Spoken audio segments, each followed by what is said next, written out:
Thanks, guys. It's good to be with you to kick off week 5 of Ask It.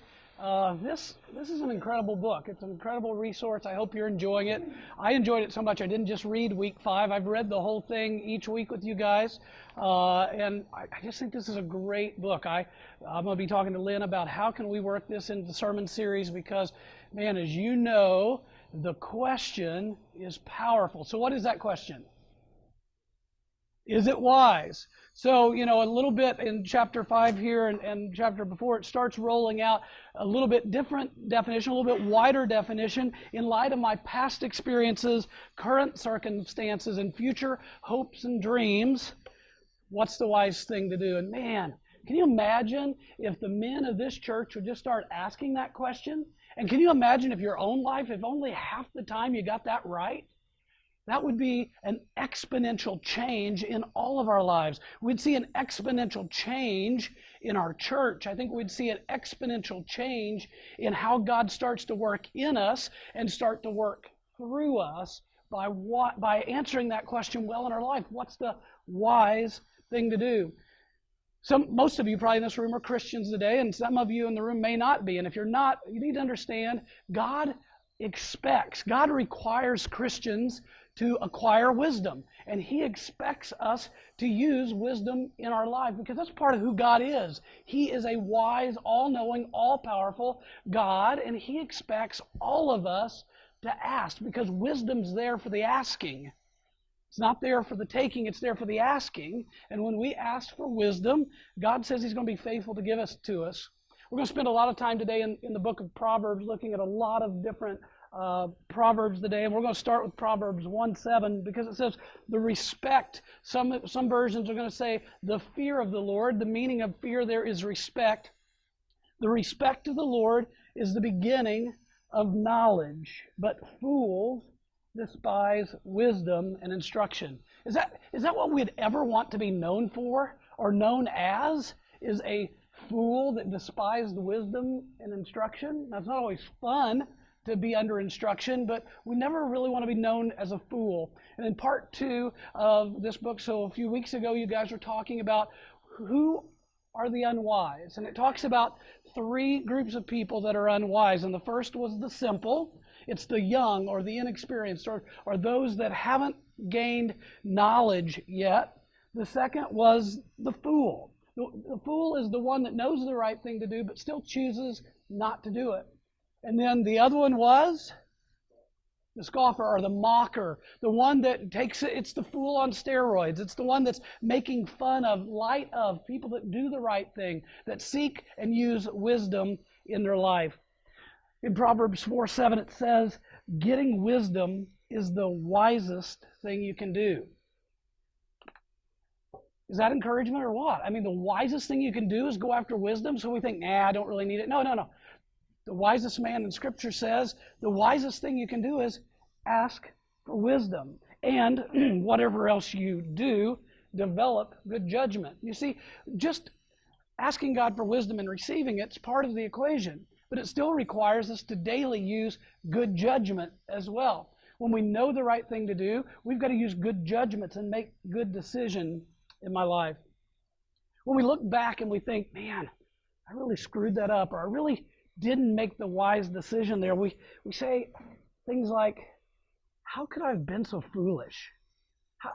Man, that was just a boneheaded decision. Or we say things like, I should have seen it coming. How did I not see that in my life? But hindsight's 20/20.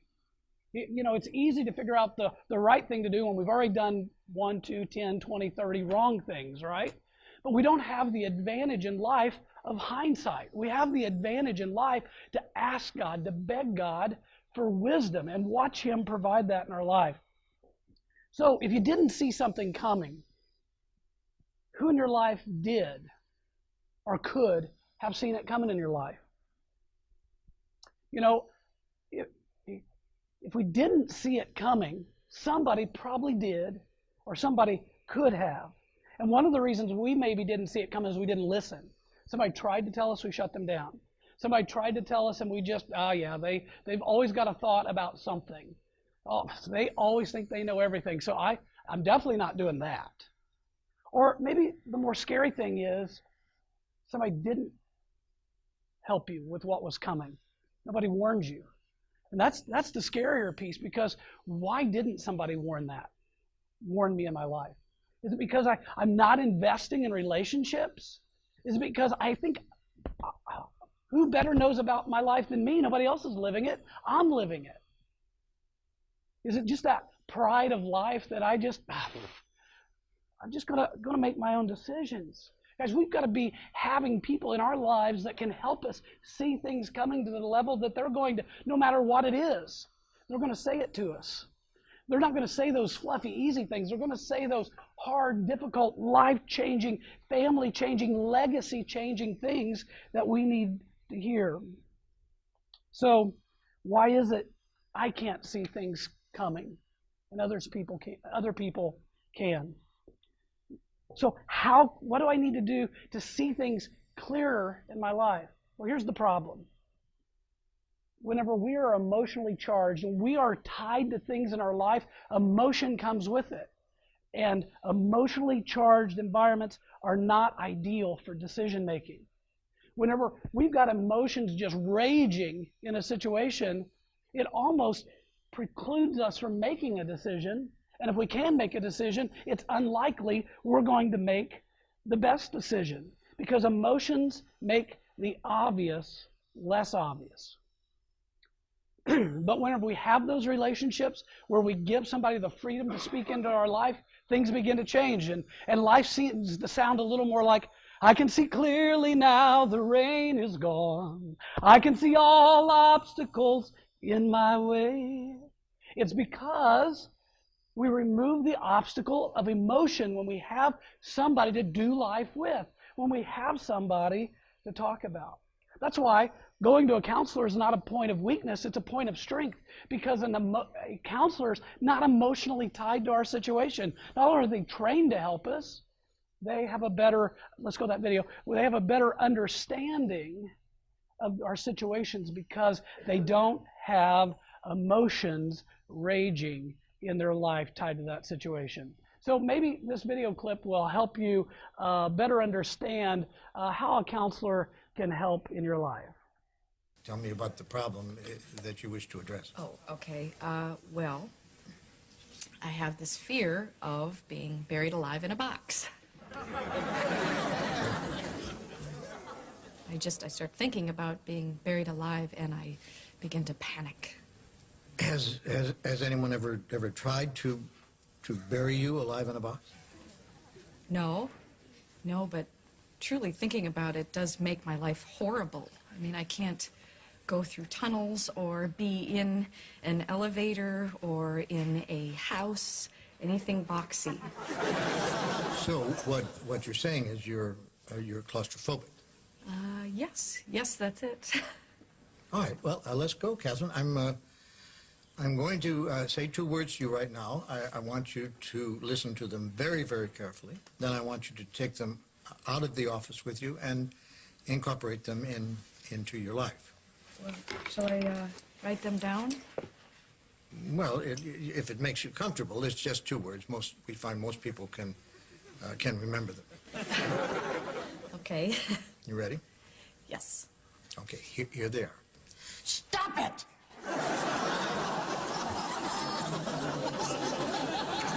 I'm sorry? Stop it! Stop it?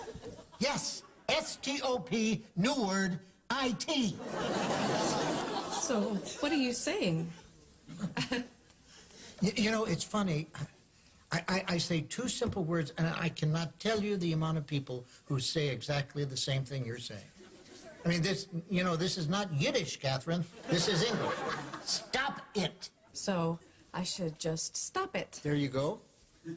I mean, you don't want to go through life being scared of being buried alive in a box, do you? I mean, that sounds frightening. It is.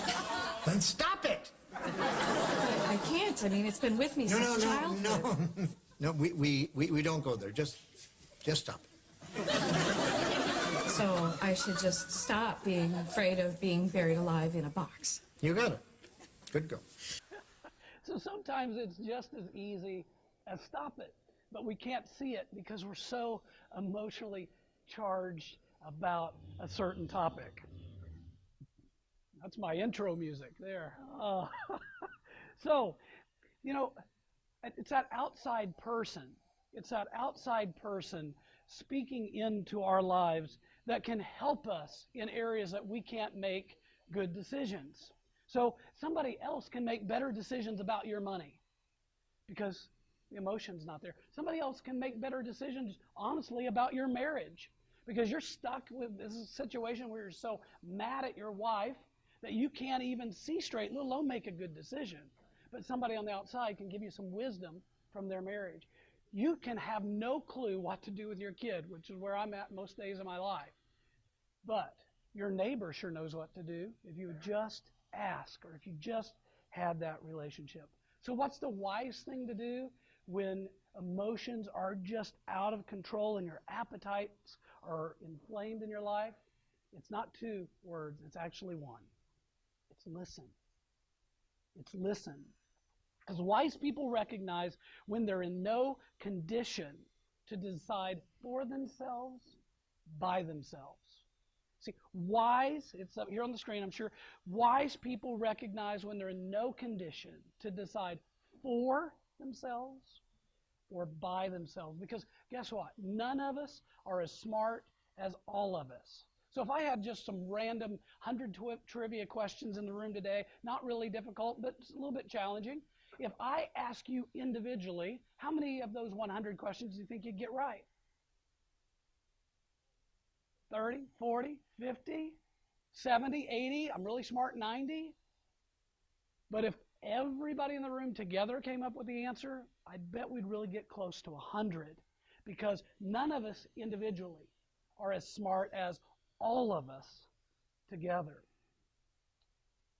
You know, wise people understand the importance of hitting pause in an emotional situation and seeking advice.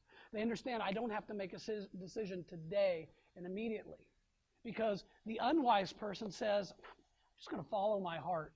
But do you realize what Scripture says about following your heart? It's found in Jeremiah chapter 17, verse 9. It says, the heart is more deceitful than anything else and incurable. Who can understand it? So you realize whenever you say, I'm just going to follow my heart, that you're following the most deceitful thing in your life at that time and when you think you're going to go it alone. You know, that's why we have the value here at Cornerstone of community.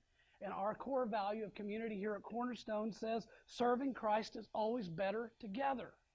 We understand the value of doing life together. When we try to make decisions by ourselves, we make the worst decisions in our lives. But whenever we serve together and we have relationship together and we speak into each other's lives, we see wisdom starting to rise in our life because we're not trying to do it alone. The other powerful thing about listening is this: asking good questions. Now, that doesn't mean take all the time of telling them about my situation and talking. No, it's ask the question and shut up and listen. Just stop it and listen. Because it's when we ask good questions that we get good and wise counsel in our life. We find, again, I referenced him earlier, Solomon wrote the book of Proverbs, but we find writings about the wisest man who ever lived. He was the 3rd king of Israel. He was the son of King David. We find about his life in the book of 1 Kings. And let me tell you what 1 Kings has to say about Solomon and wisdom.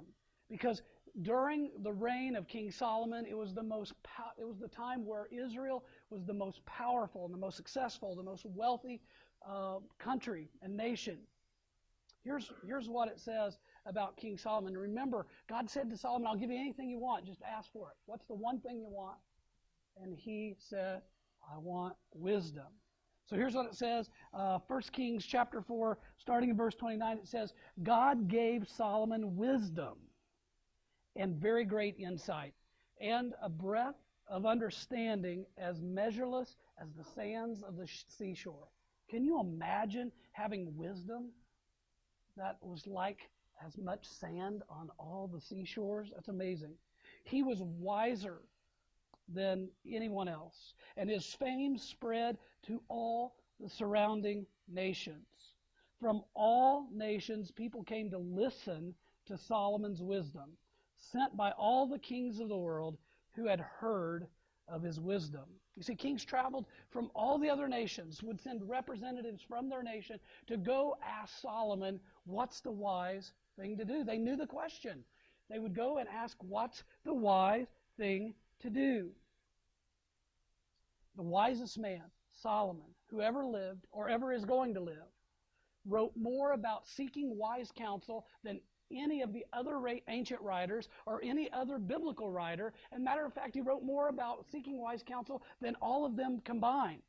The wisest man knew the importance of having people speak into your life. And listening is how you're going to see things coming in your life. You realize the book of Proverbs that Solomon wrote, there's 31 chapters, which if you do the math in some months, and pretty close in all months, there's 31 days of the month. If you're wanting more wisdom in your life, a good strategy to grow in wisdom is to start reading a chapter of Proverbs every day. And do that for several months in a row. Just one chapter a day in Proverbs. Start thinking about and meditating on the wisdom he gives us through every day through a chapter. Proverbs 9:9, it says, instruct or counsel the wise, and they will be wiser still. You see, as we start to develop wisdom, there's no ceiling on the top. As we continue to seek counsel throughout our life, our wisdom can continually grow. And it comes through seeking that wise counsel. Proverbs 1:5 says, a wise man will hear, listen. A wise man will hear and increase his learning. And a man of understanding will acquire wise counsel. Continues on in Proverbs chapter 12. It says, the way of a fool is right in their own eyes. Remember that sermon series Pastor Lynn just went through for about 5 weeks as he walked us through the book of Judges? And he showed us time and time again, whenever people would do what was right in their own eyes, rarely was it ever right. And almost never was it right, because they were going it alone. And that's the truth about our life. When we go it alone, when we do what's right in our own eyes, rarely do we do the wise or the right thing. The way of the fool is right in his own eyes, but a wise man is he who listens to counsel. Proverbs chapter 15, it continues, plans fail for a lack of counsel, a lack of advisors in your life. But with many advisors, they succeed. You want your plans to be more successful? Have more conversations with people of wisdom, and that will increase your chances of success. Proverbs 19, listen to the advice and accept discipline. Doesn't that sound fun as men, that we can listen to somebody else and let them discipline us? It doesn't sound like a fun process, but it's a necessary process for wisdom. Listen to advice and accept discipline. And at the end, doesn't that sound a lot like future hopes and dreams at the end? And at the end, you will be counted among the wise. Proverbs chapter 13, it says, where there is strife. Now understand, this is a relational proverb. It's saying, in your relationship, where there's strife in your marriage, where there's strife with your kids, where there's strife with your neighbors, where there's strife with your coworkers, where there's strife in friendships. See what it says? It says, where there is strife, there is pride. But wisdom is found in those who take advice. You know, as you continue to read, we read from chapter 4, kind of the beginning of 1 Kings. As you work your way through 1 Kings, you see pride starting to set in Solomon's life. The wisest man in the world begins making some of the dumbest decisions in the world because he stops taking his own advice. Later in the book of 1 Kings, you see Solomon starting to go it alone because the wisest man in the world thought there was nobody else that could increase his wisdom by listening to somebody else. And we find as we read about King Solomon later in his life where he stops receiving counsel in his life, we see at Israel's strongest time, due to his decisions, we see that he wrecked the economy. We see that he wouldn't listen to military advisors, so he undermined military authority. We see that he set his family up for generations for failure. And we see him undermine his own success.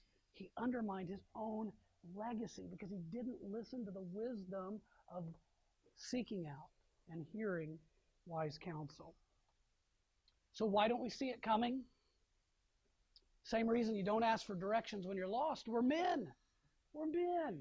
We don't need counsel. We're smart people. So why do we not seek wise counsel? I think here's the biggest piece. We already know, or we already think we know, what the wise people are going to say. And we don't want to hear it. Pride. We don't want to hear it. Remember what we talked about an unwise person earlier? A fool knows the right thing to do and chooses not to do it. Many times we also don't ask because we think it's just my own business. Nobody else needs to know. It's my life. It's not their life. So the most I'll do is, just pray for me. Just pray for me.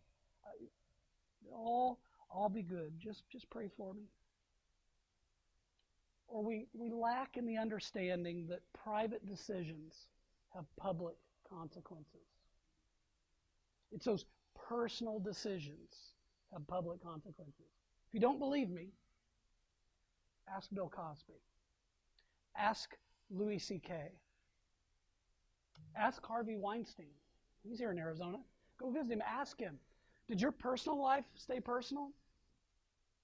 Ask Judge Roy Moore how that's going for him.